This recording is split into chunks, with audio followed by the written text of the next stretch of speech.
தாவேக்கா கொடுத்த தேர்தல் வாக்குறுதியில நாணயம் இருக்கான்னு தானே கேட்டீங்க. 2021 தமிழ்நாடு சட்டமன்ற தேர்தல் வாக்குறுதியில திமுக சொன்ன முக்கியமான வாக்குறுதி நீட் தேர்வு வந்து திமுக ஆட்சி அமைஞ்சோடனே ரத்து பண்ணுவோம்னு சொன்னீங்க.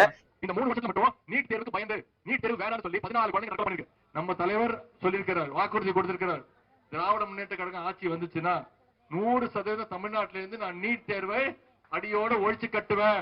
இன்ன வரைக்கும் அதை செஞ்சு காட்டிருக்கீங்களா? நீங்க தான் எல்லா விதமான ஆராய்ச்சியும் நாங்க பண்ணி பார்த்துட்டோம். சாத்தியம் பண்ணிட்டீங்களா? அப்புறம் என்ன இதுக்கு வந்து தீர்மானம் போட்டீங்க? புத்தி இருக்கா? நான் எல்லா சாத்தியங்களையும் ஆராய்ச்சிட்டேன். நீட்டை ரத்து செய்வதற்கு சாத்தியமே இல்லை. அப்ப யாரை ஏமாத்துறதுக்காக அந்த 2021 தேர்தல் வாக்குறுதியில நீட் தேர்வை ரத்து பண்ணுவோம்னு சொல்லி வாக்குறுதி கொடுத்தீங்க. அதை சொல்லி ஓட்டும் கேட்டிருக்கீங்க. அடுத்த வாக்குறுதி 30 வயதுக்குட்பட்ட தமிழக கல்லூரி மாணவர்களின் கல்வி கடன்களை தள்ளுபடி செய்யப்படும். அந்த 5 ஆண்டு காலத்துல ஏதாவது குறைஞ்சளவாவது நீங்க ரத்து பண்ணி காமிச்சிருக்கீங்களா?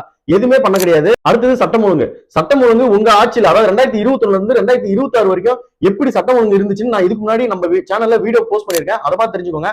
அதாவது குறிப்பிட்டு சொல்ல போனா கொலைகள் எத்தனை, பெண்களுக்கு எதிரான குற்றங்கள் எத்தனை, குழந்தைகளுக்கு எதிரான பாலியல் வன்புணர்வு, அதாவது போக்சோ கேசஸ் ஒரு நாளைக்கு 20 சராசரியா ரெஜிஸ்டர் ஆயிருக்கு. சோ அதுக்கான டீட்டெயிலான வீடியோ நம்ம சேனல்ல முன்னாடியே போட்டிருக்கோம். அதை பார்த்து தெரிஞ்சுக்கோங்க. முக்கியமா 2009 திமுக ஆட்சியின் போது வழக்கறிஞர்கள் இன்று வரை கருப்பு தினமா அனுசரிச்சுட்டு வராங்க. பிப்ரவரி 19, அதாவது அன்னைக்கு என்ன நடந்ததுன்னா, மெட்ராஸ் உயர்நீதிமன்றத்துல போலீசார்கள் உள்ள நுழைஞ்சு வழக்கறிஞர்கள் மற்றும் நீதிபதியை போலீசார் கண்மூடித்தனமான தாக்குதலில் ஈடுபட்டு இருப்பாங்க.